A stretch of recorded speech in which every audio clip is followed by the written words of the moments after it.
ಪಡಿಸಿದ್ದಾರೆ. ನಮಗೆ PF, TA, DA ಸಂಬಂಧಪಟ್ಟಂತೆ ಕೆಲವೊಂದಿಷ್ಟು ಸೌಲಭ್ಯಗಳು ಕೂಡ ಕೊಡ್ತಾ ಇಲ್ಲ ಅಂತ ಪ್ರತಿಭಟನೆ ಮಾಡಿದ್ದಾರೆ. ಹಾಗಾಗಿ ಆ ಕುರಿತಾದ ಒಂದು ಕಂಪ್ಲೀಟ್ ವರದಿ ಇದೆ ನಿಮ್ಮ ಮುಂದೆ. ಕಷ್ಟ ನಷ್ಟವನ್ನ ಮಾಡಿ ಇವತ್ತು ಕೆಎಸ್ಆರ್ಟಿಸಿಯ ಸಾರಿಗೆ ನೌಕರರೇನಿದ್ದಾರೆ, ಅದರಲ್ಲಿ ಖಾಸಗಿ ನೌಕರರೇನಿದ್ದಾರೆ, ಆ ನೌಕರು ಒಂದ್ ಕಡೆ ಕಡಿಮೆ ಸಂಬಳಕ್ಕೆ ದುಡಿಯೋದಲ್ಲದೆ ಇನ್ನೊಂದ್ ಕಡೆ ಸಂಪೂರ್ಣವಾಗಿ ಇರತಕ್ಕಂತಹ ಸಂಬಳ ಸರಿಯಾದ ಸಮಯಕ್ಕೆ ಬಾರದೆ ಇರತಕ್ಕಂತಹ ಪರಿಸ್ಥಿತಿ ಇವತ್ತು ಎದುರಾಗಿರ್ತಕ್ಕಂಥದ್ದು. ವಿಜಯನಗರ ಜಿಲ್ಲೆಯಲ್ಲಿ 128ಕ್ಕೂ ಹೆಚ್ಚು ಜನ ಖಾಸಗಿ ಚಾಲಕರು ಮತ್ತೆ ನಿರ್ವಾಹಕರು ಇರತಕ್ಕಂಥದ್ದು. ಅದರಲ್ಲಿ ಅವರಿಗೆ ಸಲ್ಲಬೇಕಾದಂತಹ ಇಎಸ್ಐ ಮತ್ತು ಪಿಎಫ್ ಅನ್ನು ಕೂಡ ಇವತ್ತು ಖಾಸಗಿ ಏಜೆನ್ಸಿ ಕಳ್ಳಾಟವನ್ನ ನಡೆಸಿ ಕಳೆದ 3 ವರ್ಷದಿಂದ ಕೂಡ ಇಎಸ್ಐ ಮತ್ತೆ ಪಿಎಫ್ ಕಟ್ಟದೇ ಇರತಕ್ಕಂಥದ್ದು ಘಟನೆ ಬೆಳಕಿಗೆ ಬಂದಿರತಕ್ಕಂಥದ್ದು.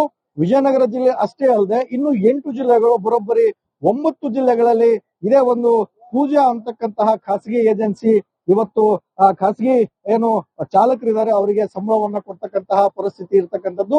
ಸರಿಯಾದ ಸಮಯಕ್ಕೆ ಸಂಬಳವನ್ನ ಕೊಡದೆ ಹೊರಗುತ್ತಿಗೆ ನೌಕರರಾದಂತಹ ಕೆಎಸ್ಆರ್ಟಿಸಿ ನೌಕರರು ಮತ್ತು ಚಾಲಕರನ್ನ ಇವತ್ತು ಬಹಳ ಕೆಟ್ಟ ಪರಿಸ್ಥಿತಿಯಲ್ಲಿ ಕೂಡ ಸರಿಯಾಗಿ ಸಂಬಳ ನೀಡದೆ ಈ ಒಂದು ಕಳ್ಳಾಟವನ್ನ ಖಾಸಗಿ ಏಜೆನ್ಸಿ ಮಾಡ್ತಾ ಇರತಕ್ಕಂಥದ್ದು. ಕೇವಲ ವಿಜಯನಗರ ಜಿಲ್ಲೆ ಒಂದೇ ಅಲ್ಲದೆ ವಿಜಯನಗರ ಜಿಲ್ಲೆ ಸೇರಿದಂತೆ 9 ಜಿಲ್ಲೆಗಳಲ್ಲೂ ಕೂಡ 9 ಡಿವಿಷನ್ಗಳಲ್ಲೂ ಕೂಡ ಇದೇ ಏಜೆನ್ಸಿ ಇವತ್ತು ಸಂಬಳವನ್ನ ಕೊಡ್ತಾ ಇರತಕ್ಕಂಥದ್ದು. ಹೀಗಾಗಿ ಖಾಸಗಿ ಏಜೆನ್ಸಿಯ ಕಳ್ಳಾಟದಿಂದ ಇವತ್ತು ಹೊರಗುತ್ತಿಗೆ ನೌಕರ ಮೇಲೆ ಕೆಲಸ ಮಾಡ್ತಾ ಇರ್ತಕ್ಕಂತಹ ಕಂಡಕ್ಟರ್ಗಳು ಮತ್ತು ಡ್ರೈವರ್ಗಳು ಪರದಾಡ್ತಕ್ಕಂತಹ ಪರಿಸ್ಥಿತಿ. ಕಳೆದ ಜನವರಿಯಲ್ಲೂ ಕೂಡ ವೇತನ ಸರಿಯಾದ ಸಮಯಕ್ಕೆ ಆಗದೇ ಇರತಕ್ಕಂಥದ್ದು.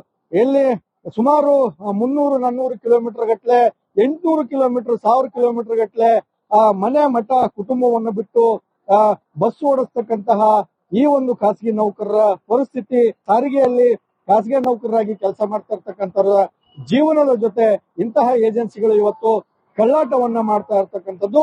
ಇಂತಹ ಕಳ್ಳಾಟಕ್ಕೆ ರಾಜ್ಯ ಸರ್ಕಾರ ಬ್ರೇಕ್ ಹಾಕಬೇಕು. ಕಷ್ಟಪಟ್ಟು ದುಡಿತಾ ಇರ್ತಕ್ಕಂತಹ ಈ ಒಂದು ಸಾರಿಗೆ ನೌಕರರ ಒಂದು ಜೀವನಕ್ಕೆ ಆಧಾರ ಆಗಬೇಕು ಅಂತಕ್ಕಂತಹ ನಿಟ್ಟಿನಲ್ಲಿ ರಾಜ್ಯ ಸರ್ಕಾರ ಈ ಕಡೆ ಗಮನವನ್ನು ಹರಿಸಬೇಕು ಅಂತಕ್ಕಂಥದ್ದು ಒತ್ತಾಯ ಕೇಳಿ ಬಂದಿದೆ. K Suresh Chauhan, republic Kannada, Vijayanagara.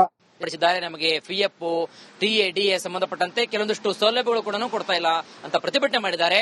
ಹಾಗಾಗಿ ಆ ಕುರಿತಾದ ಒಂದು ಕಂಪ್ಲೀಟ್ ವರದಿ ಇದೆ ನಿಮ್ಮ ಮುಂದೆ. ಕಷ್ಟ ನಷ್ಟವನ್ನ ಮಾಡಿ ಇವತ್ತು ಕೆಎಸ್ಆರ್ಟಿಸಿಯ ಸಾರಿಗೆ ನೌಕರರೇನಿದ್ದಾರೆ, ಅದರಲ್ಲಿ ಖಾಸಗಿ ನೌಕರರೇನಿದ್ದಾರೆ, ಆ ನೌಕರು ಒಂದ್ ಕಡೆ ಕಡಿಮೆ ಸಂಬಳಕ್ಕೆ ದುಡಿಯೋದಲ್ಲದೆ ಇನ್ನೊಂದ್ ಕಡೆ ಸಂಪೂರ್ಣವಾಗಿ ಇರತಕ್ಕಂತಹ ಸಂಬಳ ಸರಿಯಾದ ಸಮಯಕ್ಕೆ ಬಾರದೆ ಇರತಕ್ಕಂತಹ ಪರಿಸ್ಥಿತಿ ಇವತ್ತು ಎದುರಾಗಿರ್ತಕ್ಕಂಥದ್ದು. ವಿಜಯನಗರ ಜಿಲ್ಲೆಯಲ್ಲಿ 128ಕ್ಕೂ ಹೆಚ್ಚು ಜನ ಖಾಸಗಿ ಚಾಲಕರು ಮತ್ತೆ ನಿರ್ವಾಹಕರು ಇರತಕ್ಕಂಥದ್ದು. ಅದರಲ್ಲಿ ಅವರಿಗೆ ಸಲ್ಲಬೇಕಾದಂತಹ ಇಎಸ್ಐ ಮತ್ತು ಪಿಎಫ್ ಅನ್ನು ಕೂಡ ಇವತ್ತು ಖಾಸಗಿ ಏಜೆನ್ಸಿ ಕಳ್ಳಾಟವನ್ನ ನಡೆಸಿ ಕಳೆದ 3 ವರ್ಷದಿಂದ ಕೂಡ ಇಎಸ್ಐ ಮತ್ತೆ ಪಿಎಫ್ ಕಟ್ಟದೇ ಇರತಕ್ಕಂಥದ್ದು ಘಟನೆ ಬೆಳಕಿಗೆ ಬಂದಿರತಕ್ಕಂಥದ್ದು. ವಿಜಯನಗರ ಜಿಲ್ಲೆ ಅಷ್ಟೇ ಅಲ್ಲದೆ ಇನ್ನು 8 ಜಿಲ್ಲೆಗಳು, ಬರೋಬ್ಬರಿ 9 ಜಿಲ್ಲೆಗಳಲ್ಲಿ ಇದೇ ಒಂದು ಪೂಜಾ ಅಂತಕ್ಕಂತಹ ಖಾಸಗಿ ಏಜೆನ್ಸಿ ಇವತ್ತು ಖಾಸಗಿ ಏನು ಚಾಲಕರಿದ್ದಾರೆ ಅವರಿಗೆ ಸಂಬಳವನ್ನ ಕೊಡ್ತಕ್ಕಂತಹ ಪರಿಸ್ಥಿತಿ ಇರತಕ್ಕಂಥದ್ದು. ಸರಿಯಾದ ಸಮಯಕ್ಕೆ ಸಂಬಳವನ್ನ ಕೊಡದೆ ಹೊರಗುತ್ತಿಗೆ ನೌಕರರಾದಂತಹ ಕೆಎಸ್ಆರ್ಟಿಸಿ ನೌಕರರು ಮತ್ತು ಚಾಲಕರನ್ನ ಇವತ್ತು ಬಹಳ ಕೆಟ್ಟ ಪರಿಸ್ಥಿತಿಯಲ್ಲಿ ಕೂಡ ಸರಿಯಾಗಿ ಸಂಬಳ ನೀಡದೆ ಈ ಒಂದು ಕಳ್ಳಾಟವನ್ನ ಖಾಸಗಿ ಏಜೆನ್ಸಿ ಮಾಡ್ತಾ ಇರತಕ್ಕಂಥದ್ದು. ಕೇವಲ ವಿಜಯನಗರ ಜಿಲ್ಲೆ ಒಂದೇ ಅಲ್ಲದೆ ವಿಜಯನಗರ ಜಿಲ್ಲೆ ಸೇರಿದಂತೆ 9 ಜಿಲ್ಲೆಗಳಲ್ಲೂ ಕೂಡ 9 ಡಿವಿಷನ್ಗಳಲ್ಲೂ ಕೂಡ ಇದೇ ಏಜೆನ್ಸಿ ಇವತ್ತು ಸಂಬಳವನ್ನ ಕೊಡ್ತಾ ಇರತಕ್ಕಂಥದ್ದು. ಹೀಗಾಗಿ ಖಾಸಗಿ ಏಜೆನ್ಸಿಯ ಕಳ್ಳಾಟದಿಂದ ಇವತ್ತು ಹೊರಗುತ್ತಿಗೆ ನೌಕರ ಮೇಲೆ ಕೆಲಸ ಮಾಡ್ತಾ ಇರ್ತಕ್ಕಂತಹ ಕಂಡಕ್ಟರ್ಗಳು ಮತ್ತು ಡ್ರೈವರ್ಗಳು ಪರದಾಡ್ತಕ್ಕಂತಹ ಪರಿಸ್ಥಿತಿ. ಕಳೆದ ಜನವರಿಯಲ್ಲೂ ಕೂಡ ವೇತನ ಸರಿಯಾದ ಸಮಯಕ್ಕೆ ಆಗದೇ ಇರತಕ್ಕಂಥದ್ದು. ಎಲ್ಲಿ ಸುಮಾರು 300-400 ಕಿಲೋಮೀಟರ್ ಗಟ್ಲೆ, 800 ಕಿಲೋಮೀಟರ್, 1000 ಕಿಲೋಮೀಟರ್ ಗಟ್ಲೆ ಮನೆ ಮಠ ಕುಟುಂಬವನ್ನು ಬಿಟ್ಟು ಬಸ್ ಓಡಿಸ್ತಕ್ಕಂತಹ ಈ ಒಂದು ಖಾಸಗಿ ನೌಕರರ ಪರಿಸ್ಥಿತಿ, ಸಾರಿಗೆಯಲ್ಲಿ ಖಾಸಗಿ ನೌಕರರಾಗಿ ಕೆಲಸ ಮಾಡ್ತಾ ಇರ್ತಕ್ಕಂಥವ್ರ ಜೀವನದ ಜೊತೆ ಇಂತಹ ಏಜೆನ್ಸಿಗಳು ಇವತ್ತು ಕಳ್ಳಾಟವನ್ನ ಮಾಡ್ತಾ ಇರ್ತಕ್ಕಂಥದ್ದು. ಇಂತಹ ಕಳ್ಳಾಟಕ್ಕೆ ರಾಜ್ಯ ಸರ್ಕಾರ ಬ್ರೇಕ್ ಹಾಕಬೇಕು. ಕಷ್ಟಪಟ್ಟು ದುಡಿತಾ ಇರ್ತಕ್ಕಂತಹ ಈ ಒಂದು ಸಾರಿಗೆ ನೌಕರರ ಒಂದು ಜೀವನಕ್ಕೆ ಆಧಾರ ಆಗಬೇಕು ಅಂತಕ್ಕಂತಹ ನಿಟ್ಟಿನಲ್ಲಿ ರಾಜ್ಯ ಸರ್ಕಾರ ಈ ಕಡೆ ಗಮನವನ್ನು ಹರಿಸಬೇಕು ಅಂತಕ್ಕಂಥದ್ದು ಒತ್ತಾಯ ಕೇಳಿ ಬಂದಿದೆ. ಸುರೇಶ್ ಚೌಹಾಣ್, ರಿಪಬ್ಲಿಕ್ ಕನ್ನಡ. ಪಡಿಸಿದ್ದಾರೆ. ನಮಗೆ ಪಿಎಫ್, ಟಿಎ, ಡಿಎ ಸಂಬಂಧಪಟ್ಟಂತೆ ಕೆಲವೊಂದಿಷ್ಟು ಸೌಲಭ್ಯಗಳು ಕೂಡ ಕೊಡ್ತಾ ಇಲ್ಲ ಅಂತ ಪ್ರತಿಭಟನೆ ಮಾಡಿದ್ದಾರೆ. ಹಾಗಾಗಿ ಆ ಕುರಿತಾದ ಒಂದು ಕಂಪ್ಲೀಟ್ ವರದಿ ಇದೆ ನಿಮ್ಮ ಮುಂದೆ. ಕಷ್ಟ ನಷ್ಟವನ್ನ ಮಾಡಿ ಇವತ್ತು ಕೆಎಸ್ಆರ್ಟಿಸಿಯ ಸಾರಿಗೆ ನೌಕರರೇನಿದ್ದಾರೆ, ಅದರಲ್ಲಿ ಖಾಸಗಿ ನೌಕರರೇನಿದ್ದಾರೆ, ಆ ನೌಕರು ಒಂದ್ ಕಡೆ ಕಡಿಮೆ ಸಂಬಳಕ್ಕೆ ದುಡಿಯೋದಲ್ಲದೆ ಇನ್ನೊಂದ್ ಕಡೆ ಸಂಪೂರ್ಣವಾಗಿ ಇರತಕ್ಕಂತಹ ಸಂಬಳ ಸರಿಯಾದ ಸಮಯಕ್ಕೆ ಬಾರದೆ ಇರತಕ್ಕಂತಹ ಪರಿಸ್ಥಿತಿ ಇವತ್ತು ಎದುರಾಗಿರ್ತಕ್ಕಂಥದ್ದು. ವಿಜಯನಗರ ಜಿಲ್ಲೆಯಲ್ಲಿ 128ಕ್ಕೂ ಹೆಚ್ಚು ಜನ ಖಾಸಗಿ ಚಾಲಕರು ಮತ್ತೆ ನಿರ್ವಾಹಕರು ಇರತಕ್ಕಂಥದ್ದು. ಅದರಲ್ಲಿ ಅವರಿಗೆ ಸಲ್ಲಬೇಕಾದಂತಹ ಇಎಸ್ಐ ಮತ್ತು ಪಿಎಫ್ ಅನ್ನು ಕೂಡ ಇವತ್ತು ಖಾಸಗಿ ಏಜೆನ್ಸಿ ಕಳ್ಳಾಟವನ್ನ ನಡೆಸಿ ಕಳೆದ 3 ವರ್ಷದಿಂದ ಕೂಡ ಇಎಸ್ಐ ಮತ್ತೆ ಪಿಎಫ್ ಕಟ್ಟದೇ ಇರತಕ್ಕಂಥದ್ದು ಘಟನೆ ಬೆಳಕಿಗೆ ಬಂದಿರತಕ್ಕಂಥದ್ದು. ವಿಜಯನಗರ ಜಿಲ್ಲೆ ಅಷ್ಟೇ ಅಲ್ಲದೆ ಇನ್ನು 8 ಜಿಲ್ಲೆಗಳು, ಬರೋಬ್ಬರಿ 9 ಜಿಲ್ಲೆಗಳಲ್ಲಿ ಇದೇ ಒಂದು ಪೂಜಾ ಅಂತಕ್ಕಂತಹ ಖಾಸಗಿ ಏಜೆನ್ಸಿ ಇವತ್ತು ಖಾಸಗಿ ಏನು ಚಾಲಕರಿದ್ದಾರೆ ಅವರಿಗೆ ಸಂಬಳವನ್ನ ಕೊಡ್ತಕ್ಕಂತಹ ಪರಿಸ್ಥಿತಿ ಇರತಕ್ಕಂಥದ್ದು.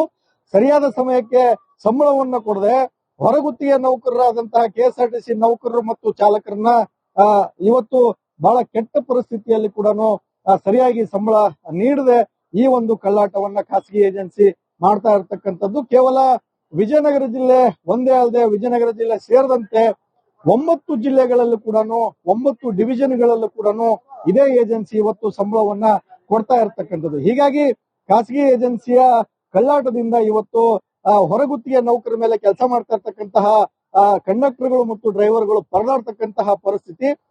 ಕಳೆದ ಜನವರಿಯಲ್ಲೂ ಕೂಡ ವೇತನ ಸರಿಯಾದ ಸಮಯಕ್ಕೆ ಆಗದೆ ಇರತಕ್ಕಂಥದ್ದು.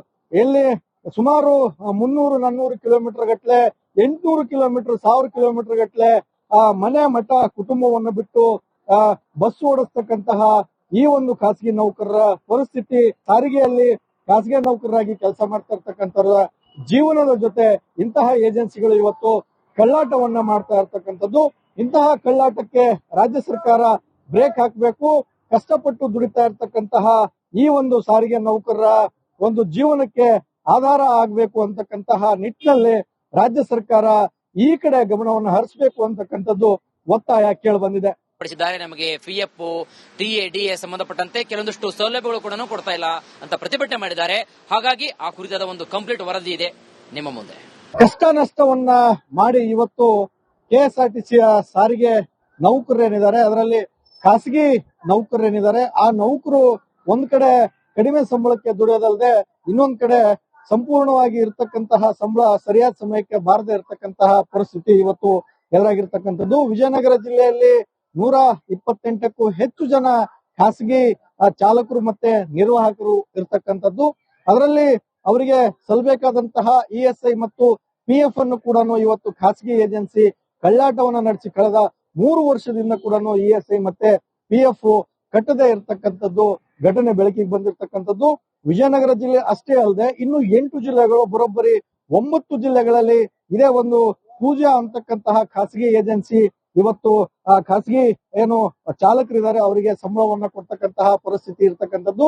ಸರಿಯಾದ ಸಮಯಕ್ಕೆ ಸಂಬಳವನ್ನ ಕೊಡದೆ ಹೊರಗುತ್ತಿಗೆ ನೌಕರರಾದಂತಹ ಕೆಎಸ್ಆರ್ಟಿಸಿ ನೌಕರರು ಮತ್ತು ಚಾಲಕರನ್ನ ಇವತ್ತು ಬಹಳ ಕೆಟ್ಟ ಪರಿಸ್ಥಿತಿಯಲ್ಲಿ ಕೂಡ ಸರಿಯಾಗಿ ಸಂಬಳ ನೀಡದೆ ಈ ಒಂದು ಕಳ್ಳಾಟವನ್ನ ಖಾಸಗಿ ಏಜೆನ್ಸಿ ಮಾಡ್ತಾ ಇರತಕ್ಕಂಥದ್ದು. ಕೇವಲ ವಿಜಯನಗರ ಜಿಲ್ಲೆ ಒಂದೇ ಅಲ್ಲದೆ ವಿಜಯನಗರ ಜಿಲ್ಲೆ ಸೇರಿದಂತೆ 9 ಜಿಲ್ಲೆಗಳಲ್ಲೂ ಕೂಡ 9 ಡಿವಿಷನ್ಗಳಲ್ಲೂ ಕೂಡ ಇದೇ ಏಜೆನ್ಸಿ ಇವತ್ತು ಸಂಬಳವನ್ನ ಕೊಡ್ತಾ ಇರತಕ್ಕಂಥದ್ದು. ಹೀಗಾಗಿ ಖಾಸಗಿ ಏಜೆನ್ಸಿಯ ಕಳ್ಳಾಟದಿಂದ ಇವತ್ತು ಹೊರಗುತ್ತಿಗೆ ನೌಕರ ಮೇಲೆ ಕೆಲಸ ಮಾಡ್ತಾ ಇರ್ತಕ್ಕಂತಹ ಕಂಡಕ್ಟರ್ಗಳು ಮತ್ತು ಡ್ರೈವರ್ಗಳು ಪರದಾಡ್ತಕ್ಕಂತಹ ಪರಿಸ್ಥಿತಿ. ಕಳೆದ ಜನವರಿಯಲ್ಲೂ ಕೂಡ ವೇತನ ಸರಿಯಾದ ಸಮಯಕ್ಕೆ ಆಗದೆ ಇರತಕ್ಕಂಥದ್ದು. ಎಲ್ಲಿ ಸುಮಾರು 300-400 ಕಿಲೋಮೀಟರ್ ಗಟ್ಲೆ, 800 ಕಿಲೋಮೀಟರ್, 1000 ಕಿಲೋಮೀಟರ್ ಗಟ್ಲೆ ಮನೆ ಮಠ ಕುಟುಂಬವನ್ನು ಬಿಟ್ಟು ಬಸ್ ಓಡಿಸ್ತಕ್ಕಂತಹ ಈ ಒಂದು ಖಾಸಗಿ ನೌಕರರ ಪರಿಸ್ಥಿತಿ, ಸಾರಿಗೆಯಲ್ಲಿ ಖಾಸಗಿ ನೌಕರರಾಗಿ ಕೆಲಸ ಮಾಡ್ತಾ ಇರ್ತಕ್ಕಂಥವ್ರ ಜೀವನದ ಜೊತೆ ಇಂತಹ ಏಜೆನ್ಸಿಗಳು ಇವತ್ತು ಕಳ್ಳಾಟವನ್ನ ಮಾಡ್ತಾ ಇರ್ತಕ್ಕಂಥದ್ದು. ಇಂತಹ ಕಳ್ಳಾಟಕ್ಕೆ ರಾಜ್ಯ ಸರ್ಕಾರ ಬ್ರೇಕ್ ಹಾಕಬೇಕು. ಕಷ್ಟಪಟ್ಟು ದುಡಿತಾ ಇರ್ತಕ್ಕಂತಹ ಈ ಒಂದು ಸಾರಿಗೆ ನೌಕರರ ಒಂದು ಜೀವನಕ್ಕೆ ಆಧಾರ ಆಗಬೇಕು ಅಂತಕ್ಕಂತಹ ನಿಟ್ಟಿನಲ್ಲಿ ರಾಜ್ಯ ಸರ್ಕಾರ ಈ ಕಡೆ ಗಮನವನ್ನು ಹರಿಸಬೇಕು ಅಂತಕ್ಕಂಥದ್ದು ಒತ್ತಾಯ ಕೇಳಿ ಬಂದಿದೆ. ಸುರೇಶ್ ಚೌಹಾಣ್, ರಿಪಬ್ಲಿಕ್ ಕನ್ನಡ, ವಿಜಯನಗರ.